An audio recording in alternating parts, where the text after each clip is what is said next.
Hello there. Would you like to learn something today that will impress nobody in particular? Today we're going to learn how to tell Chinese, Japanese, and Korean scripts apart. Well, Sevy, I hear you asking. What practical application is there for this? Why would you waste your precious time making a video about this? Don't you have friends, phone calls to return, resumes to send out, student loans to pay off perhaps? Okay, so let's start with Chinese. Chinese is a logographic writing system consisting of tens of thousands of characters. These characters are often made of radicals which also have meanings. You put radicals together and voila, you have a new word.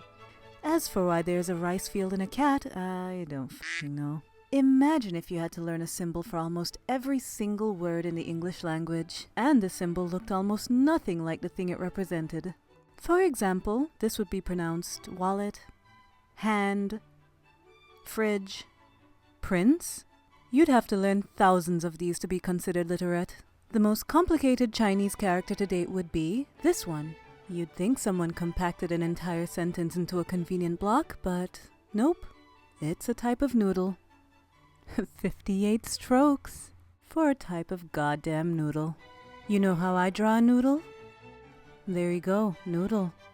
Anyway, I'd like to take this opportunity to appreciate the fact that the Mandarin word for cat is mao. Mao. Now, trying to tell Japanese script from Chinese is very tricky, but very possible. So basically, a veritable assload of time ago, Japan adopted the Chinese script as their own, and they've been using it ever since. But it didn't gel completely with the Japanese language, so they ended up coming up with two writing systems of their own, Hiragana and Katakana. These writing systems are purely phonetic and can pretty much spell out any word in the Japanese language, like a Japanese alphabet if you will. And they're far simpler than Chinese characters, most requiring only 2 or 3 strokes to bring to completion. That being said, the main difference between Japanese and Chinese is that Japanese uses a mixture of both Chinese characters and their own native characters. This character resembling a roofied Pac-Man is pronounced no and appears very often in Japanese. Chinese has no curved characters, so if you see anything looking like this, rest assured you're looking at Japanese. Korean is pretty easy. If you see a bunch of circles, squares, L shapes, yeah, it's pretty much Korean.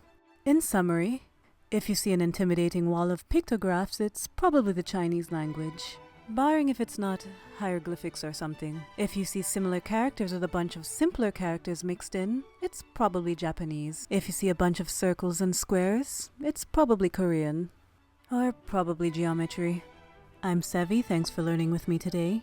もしよろしければ登録してこのベルをクリックしてください。Until next time!